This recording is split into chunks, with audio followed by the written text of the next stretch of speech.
제가 최근에 무선 이어폰을 하나 샀습니다. 계속 지금까지는 유선 이어폰만 좀 고집을 하고 있었는데 무선을 좀 써보니까 이렇게 편한 거를 내가 왜 지금까지 안 샀지? 내가 왜 계속 유선을 쓰고만 있었지? 라고 생각을 하고 있었습니다. 그런데 이 이어폰의 기능 중에 제게 유익한 기능이 두 가지가 있었는데요. 하나는 주변 소리 켜기 기능이 있었고, 하나는 주변 소리 끄기, 즉 노이즈 캔슬링 기능이 있었습니다. 이 귀에 딱 대고 터치 한 번이면은 주변의 소리가 들리고, 터치 한 번이면은 주변의 소리가 꺼지는 것이었죠.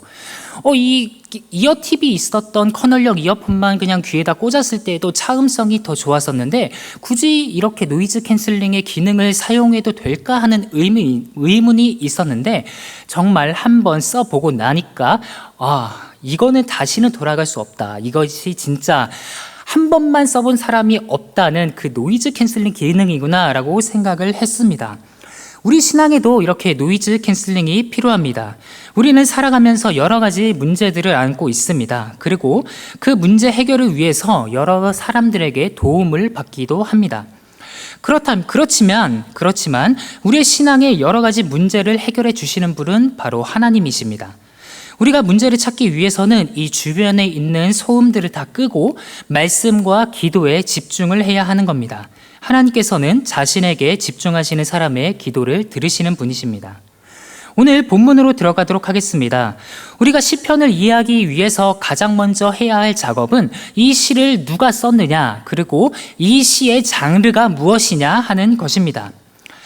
먼저 이 시의 제목은 다윗에게 그 저작을 돌리고 있습니다. 그렇다면 우리는 1차적으로 이 다윗의 일생의 굴곡에 비추어 봐서 이 시를 이해해 볼 수가 있습니다. 그리고 2차적으로는 이 시를 나의 삶을 비추어 보면서 또한 묵상을 해볼 수가 있습니다. 오늘의 시편은 장르가 개인적 애가, 그러니까 탄원시라고 분류가 됩니다. 고통과 슬픔, 어려움 등을 모두 하나님께 토로를 해내는 노래인 것이죠. 그리고 특별히 우리가 주목해야 할 것은 내용상에서 이 시가 바로 저주시라는 것입니다. 불평을 넘어서 대적자에 대한 저주가 나와 있다는 것이죠. 이 저주가 본 시의 가장 큰 특징이다라고 할 수가 있습니다. 이제 시의 구조를 간단하게 한번 살펴보도록 하겠습니다. 이 시는 3개의 연으로 구성이 되어 있습니다. 그리고 각 연을 나누는 기준은 우리 성경에 나와 있듯이 나는 이렇게 합니다라는 것입니다. 먼저 1년은 1절부터 13절까지로 구분이 되며, 시인은 대적자들에게 당해온 서름을 아주 구체적으로 하나님께 토로를 하고 있습니다. 그리고 그는 그러나 저는요 하나님께 기도를 합니다 라고 마치면서 1년을 마칩니다. 이 연은 14절부터 29절까지 기록이 되어 있습니다. 자신의 마음의 상태에 대해서 솔직하게 얘기하며 하나님께 구원을 요청을 하고 있습니다. 그리고 시인은 이 벅차오르는 감정을 주체하지 못하고 아주 진솔하게 대적자들을 향해서 저주를 쏟아놓기 시작합니다.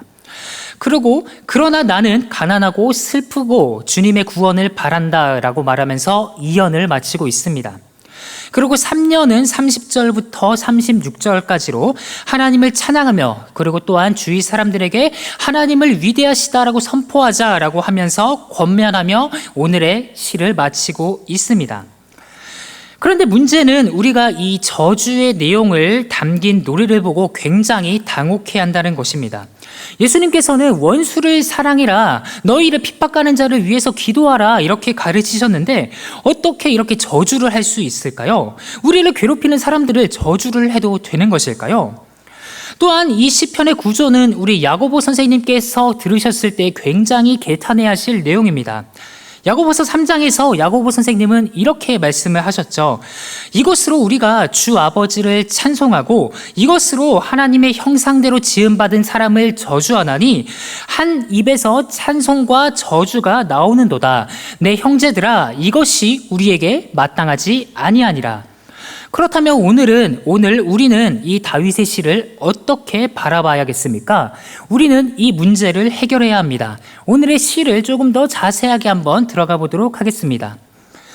1절에서 다윗은 거두절미하고 바로 본문으로 들어가기 시작합니다. 하나님, 저를 구해 주십시오.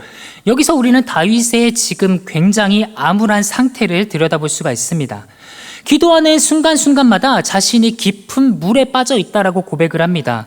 1절과 2절에서 거친 파도가 나를 향해서 오고 저 쓰나미처럼 강렬한 파도가 나를 지금 뒤엎고 있다. 자신이 지금 숨이 너무 턱턱 막혀서 헤어나올 수가 없다라고 고백을 하고 있습니다. 다윗은 울면서 하나님께 간구를 합니다. 얼마나 많이 눈물을 흘렸는지 자신의 눈이 텅텅 부어서 지금 눈이 상하였다라고 이야기를 하고 있죠. 아주 구체적으로 간구를 하고 있던 겁니다. 다윗에게 어떤 문제가 있었습니까? 다윗은 대적자들의 행위를 아주 구체적으로 고하고 있습니다. 4절을 보니까 까닭없이 자신을 공격하는 사람들이 있다. 부당하게 저를 공격을 한다라고 고백합니다. 왜 자신이 도둑질하지 않는 물건을 내가 물어줘야 됩니까? 라고 이야기하고 있습니다. 물론 다윗은 5절에서 저에게는 죄가 있습니다. 그리고 제가 죄를 하나님께 낱낱이 고했습니다. 라고 이야기하면서 만약에 제가 받는 이 고통이 하나님께서 저의 죄에 대한 이 징계라면 저는 달게 받겠습니다. 라고 이야기하는 것 같습니다. 그런데 오늘의 다윗의 고통은 이 하나님께서 주시는 고통을, 징계를 보고도 위로해주고 함께 나누어줄 사람이 없다는 데서 비롯이 되었습니다. 그리고 이 징계를 보고도 오히려 조롱하는 사람들 때문이었습니다. 우리 사도 바울께서는 이렇게 말을 했습니다. 기뻐하는 자들과 함께 기뻐하고 우는 자들과 함께 우십시오. 그러나 다윗의 주변에는 이러한 자들이 없었던 겁니다. 다윗은 20절에서 이렇게 말을 하고 있습니다. 비방이 나의 마음을 상하게 하여 근심이 충만하니 불쌍히 여길 자를 바라나 긍휼이 없고 긍휼히 여길 자를 바라나 찾지 못하였나이다. 이 말씀이 무엇입니까? 아무리 주위를 둘러봐도 사람들 중에는 해결사가 없다라는 것입니다. 8절에 보니까 그는 자신의 형제들에게도 버림을 받았다라고 얘기합니다. 실제로 다윗은 장인 어른이었던 사울에게 위협을 받기도 하고 이 나발에게 자존심을 긁히기까지 합니다. 또 자기 자식에게 버림을 받기도 하죠. 이런 다윗의 상황을 두고 조롱하는 사람들까지 있었습니다. 우리가 한번 시므이를 생각해 보십시오. 압살롬을 피해서 예루살렘을 떠나는 이 다윗에게 쫓아가면서 돌을 던지면서 조롱을 했다라고 기록을 하고 있습니다. 그는 왜 이러한 상황에 처해 있습니까? 본문의 9절을 보니까 그 이유가 나와 있습니다. 주의 집을 위하는 열성이 나를 삼켰다라고 말입니다. 다시 말해서 교회 봉사를 굉장히 열정적으로 한 결과 다윗을 시기하는 사람들이 생겨난 것입니다. 하나가 되어야 할 이 교회에서 시기하는 사람들이 생긴 것입니다. 혹시 여러분들 중에서는 교회 일을 하다가 상처를 받으신 분이 계십니까? 그 상처를 어떻게 해결하십니까? 아니면은 그 상처를 그저 감내하고 계십니까? 주의 집을 위하는 열성이라는 단어를 우리가 잘 기억하고 있습니다. 바로 예수님께서 성전 정화를 하셨을 때 쓰였던 단어였죠. 예수님의 이 열심은 도리어 예수님이 십자가에 매달리게 만드는 결과를 낳게 된 것입니다. 예수님과 그리고 이 다윗은 이 억울한 상황을 어떻게 극복하고 있을까요? 13절에서 다윗은 1년을 마치면서 내가 주께 기도한다라고 말을 하고 있습니다. 히브리 성경에서는 그러나 나는요 당신께 기도해요 라고 되어 있습니다. 이렇게 어려운 상황에 처해 있을지라도 그러나 나는요 당신께 기도해요. 왜냐하면 여호와께서 나를 기뻐하시기 때문이에요. 다윗은 지금 왜 기도를 하고 있습니까? 왜 어려운 상황에서 이렇게 기도를 합니까? 기도하면 뭔가 상황이 해결되고 뭔가 상황이 조금이라도 나아지기라도 합니까?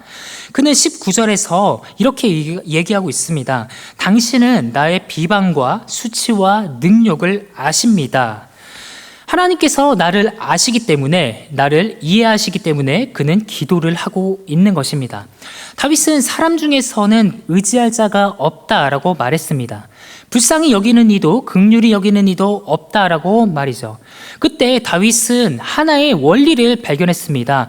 하나님이 모세에게 나는 은혜 베풀 자에게 은혜를 베풀고 긍휼히 여길 자에게 긍휼을 베푸느니라 하신 이 말씀의 원리를 깨달은 겁니다.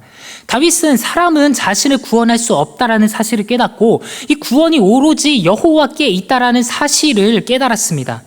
그래서 그 여호와께 대한 구원의 확신을 깨닫고 자신의 심정을 토로하고 있는 것입니다. 이연에 들어가서 다윗은 이제 점점 차오르는 감정을 주체하지 못하고 있습니다. 오직 대적자들이 우글우글 거리고 득실대면서 자신에게 쓸개를 먹이려고 하고 독초를 마시게 하려는 이 상황입니다. 이때 다윗은 무엇을 얘기하고 있습니까? 바로 22절부터 아주 길게 저주를 퍼붓기 시작합니다. 하나님께 그들을 저주하기 시작하는 것이죠.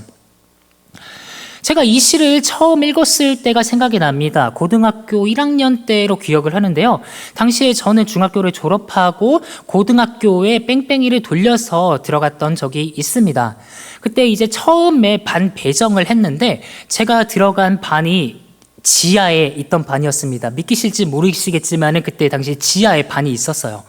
그리고 이제 자리를 배정을 재밌게 했는데 맨 뒷자리에 제가 또 배정이 된 겁니다. 그러다 보니까 이게 비가 오는 날에는 이 습기가 막 차기 시작하고 막 곰팡이 냄새가 막 들고 그렇게 굉장히 암울한 상황을 겪었었죠. 물론 그러면서 제 고질병이었던 아토피성 피부염도 계속 올라오기 시작했습니다. 물론 이런 상황은 그런가 보다라고 넘길 수가 있었는데 어떤 친구가 하루는 저한테 쪽지 시험을 앞두고서는 이런 말을 했습니다. 야, 이사가 너는 음악을 하니까 이 시험 그냥 조금 날려도 되지 않냐. 이렇게 저한테 직접적으로 얘기를 했습니다. 그때 저는 진짜 어떻게 하면 이럴 수가 있지라는 생각을 했었습니다. 그래서 아무리 기도를 해도 하나님, 제가 왜 이런 상황에 처해 있어야 합니까? 라고 기도를 해도 하나님께서는 들어주시지 않았던 것 같습니다. 그러다가 이제 시편을 막 뒤지다가 이 시편을 봤는데 그때 제가 이 저주를 발견을 했고 할렐루야를 외쳤습니다. 주여 감사합니다. 이것이 나의 해답이었군요. 제가 저주하겠습니다. 제가 이 친구들을 저주하겠습니다. 친구들의 눈이 어둡게 해주시고 시험 점수를 못 받게 해주시고 굉장히 구체적으로 기도를 했습니다. 그리고 28절이 저에게 아주 큰 위로가 되었습니다. 주여 그들을 생명책에서 지워버려 주십시오. 그들은 지옥행이 마땅합니다. 주여 감사합니다. 할렐루야를 외쳤습니다. 너무나 기뻤죠.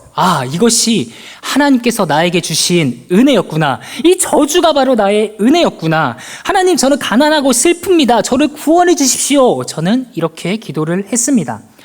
그런데 이 외침은 오래가지 않았습니다. 저주가 응답되기는커녕 얘네들은 밥만 먹으면 키가 쑥쑥 컸고 또한 축구를 한다면은 저한테 태클을 걸고 저는 나뒹굴어지기 마련이었습니다.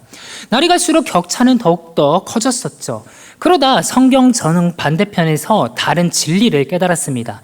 바로 오늘 서두에서 언급했던 이 야고보 선생님의 말씀이었는데요. 야고보서에서 이렇게 말을 하더라고요. 행함이 없는 믿음은 죽은 것이다. 그래서 주님, 이것이 바로 주님의 뜻이었군요. 제가 이제 행동을 하겠습니다. 어떻게 할까요? 그들의 교과서를 찢을까요? 아니면 그들의 밥에 약을 탈까요? 이런 고민들을 했습니다.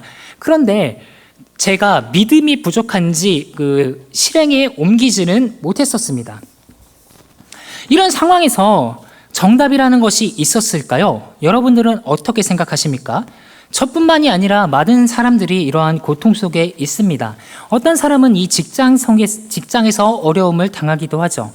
요즘 같은 코로나 시국에서는 아이고 소리가 절로 나오기도 합니다. 이런 상황에서 우리는 어떻게 해야겠습니까? 오늘 시편에서 다윗은 유일하게 자신의 말을 들어주시는 하나님께 대적자에 대한 저주를 퍼붓고 있죠. 우리는 화가 난 나머지 이렇게 저주를 할 수도 있습니다. 인간은 연약하고 또한 죄 가운데 있기 때문에 악한 말을 할 수가 있죠. 그러나 그것이 상대방을 직접 향해서는 안 됩니다. 야고보 선생님이 그러셨듯이 한 입으로 저주와 찬양이 동시에 나갈 수 없기 때문입니다. 신앙인은 그래서는 안 됩니다. 그러면 우리가 어떻게 해야겠습니까? 우리는 이 억울함을 어떻게 토로를 할 수 있겠습니까? 우리는 다윗의 행위가 신앙적으로 옳고 그른지를 따져보기 전에 왜 다윗이 이렇게 하나님께 저주의 간구를 올리는지 한번 생각을 해야 됩니다. 로마서 12장 19절에서 사도 바울은 이렇게 말씀해주고 계십니다. 내 사랑하는 자들아, 너희가 친히 원수를 갚지 말고 하나님의 진노하심에 맡기라. 기록되었을 때 원수 갚는 것이 내게 있으니 내가 갚으리라 하고 주께서 말씀하시니라. 이것이 다윗이 깨달은 신앙의 원리였습니다. 다윗은 자신의 참담한 심경을 토로하면서 저주할지언정 자신의 원수를 직접 갚지 않았습니다. 한번 떠올려 보십시오. 다윗은 사울을 죽일 수 있었던 기회가 2번씩이나 있었습니다. 주위에서 계속 이렇게 얘기합니다. 보소서, 하나님이 왕에게 이 목숨을 넘겨주셨습니다. 지금이라면 해치울 수가 있습니다. 그때 다윗은 어떻게 했습니까? 압살롬을 피해서 예루살렘을 떠날 때 시므이가 신나게 조롱을 하고 있습니다. 그때 아비새가 이렇게 말을 합니다. 내가 건너가서 그의 머리를 베버리겠습니다. 저와 여러분들은 이 상황에서 어떻게 하시겠습니까? 여기서 필요한 것이 바로 노이즈 캔슬링입니다. 우리가 주변 소리에 따라가다 보면 점점 치우치게 됩니다. 물론 고통이 심할 때 이 고통을 해결하기 위해서 여러 사람들에게 상담을 받을 수도 있고 혹은 전문가에게 의견을 자문할 수도 있습니다. 그런데 이런 상담들을 받아도 해결책이 뚜렷하게 보이지가 않습니다. 번민이 깊어지고 염려가 생깁니다. 그때에 우리에게 필요한 것이 바로 이 노이즈 캔슬링입니다. 주변의 소음을 끄고 하나님께 집중을 해야 되는 것이죠. 그리고 원수 갚는 것을 하나님의 손에 철저하게 맡기고 그 문제에서 자신은 빠져나가야 하는 것입니다. 우리가 십자가에 달리신 예수 그리스도를 한번 생각해 봅시다. 사람들은 예수님을 향해서 네가 진짜 하나님의 아들이거든 여기서 뛰어내리라, 십자가에서 내려오라 라고 조롱하고 비아냥거립니다. 남은 구원하였으되 자신은 구원할 수가 없도다 라고 말을 하면서 양옆에 달린 이 행악자들도 예수님을 조롱하기 시작했습니다. 그때 고통과 더불어서 굉장히 시끄러운 소리들이 주변에 맴돌고 있습니다. 그때 예수님이 무엇 하셨습니까? 바로 예수님께서는 그 고통의 십자가 위에서 시편을 묵상하고 계셨습니다. 예수님께서 묵상하셨던 시편이 바로 69편이었습니다. 예수님은 다윗의 고난과 자신의 고난을 겹쳐보신 겁니다.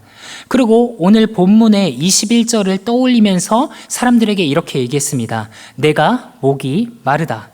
그러자 사람들은 쓸개를 탄 포도주를 달아서 예수님께 마시게 했습니다. 그렇게 예수님은 구약을 성취하신 겁니다. 예수님은 자신에게 이렇게 독주를 주었던 사람들에게 어떻게 하셨습니까? 너무 화가 난 나머지 그 사람들이 원하는 대로 십자가에서 내려오셔서 그 사람들을 저주했습니까? 아닙니다. 본문에 이 저주를 묵상하셨을지언정 그것을 자신의 손으로 이루지 않고 하나님 아버지께 모든 것을 맡기셨습니다. 예수님께서는 이렇게 말씀하셨습니다.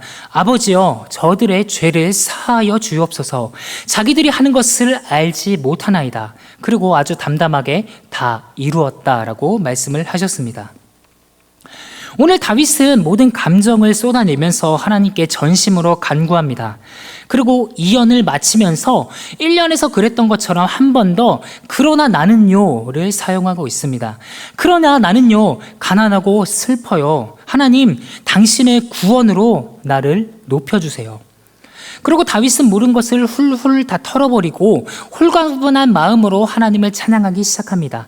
지금까지 자신을 옥죄었던 염려와 근심이 마치 원래부터 없었던 양 하나님 아버지께 모든 스트레스를 던져버리고 찬송을 하는 것입니다. 예수님은 어떠셨을까요? 십자가 위에서 시편 69편을 묵상하신 예수님 역시 그러나 나는요 가난하고 슬퍼요. 하나님, 당신의 구원으로 나를 높여주세요 라고 기도를 했을 것입니다. 그리고 하나님을 찬양했을 것입니다.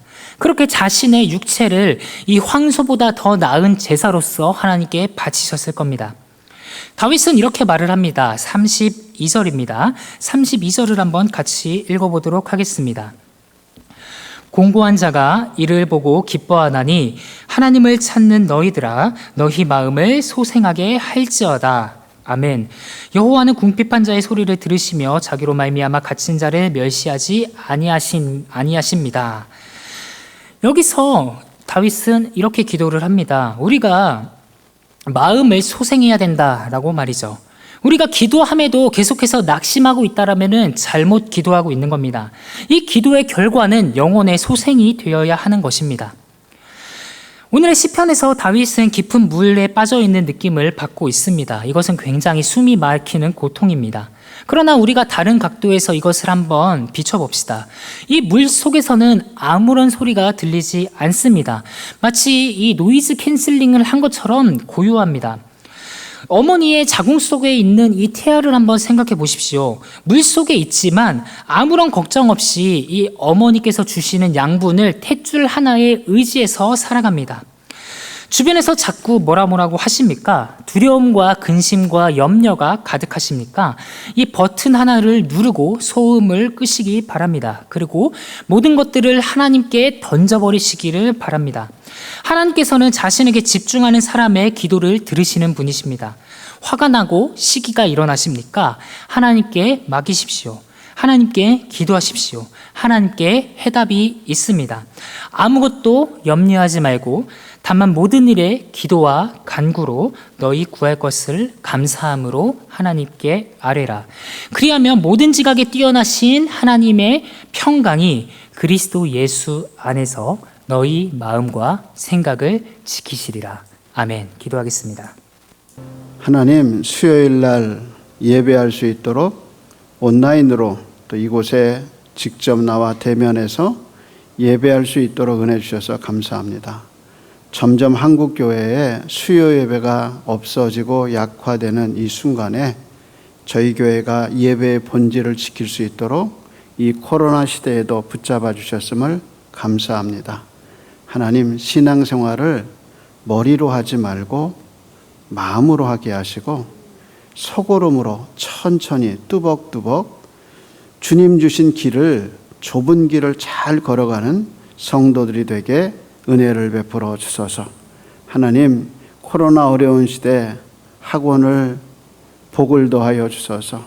정말 영끝 모든 것을 다해서 기업을 지키고자 하는 사랑하는 스몰 비즈니스를 하는, 그리고 회사를 경영하는 분들의 마음속에 하나님의 은혜가 임하게 하여 주셔서 코로나 어려운 시대 하나님을 바라보며 이겨가고 견디고 생존하는 은혜가 있게 하여 주옵시고, 하나님이 도우시는 도움의 그 손길을 이 어려운 때 많이 경험할 수 있도록 은혜를 베풀어 주옵소서. 병상에 있는 이들을 위해서 늘 안고 기도합니다.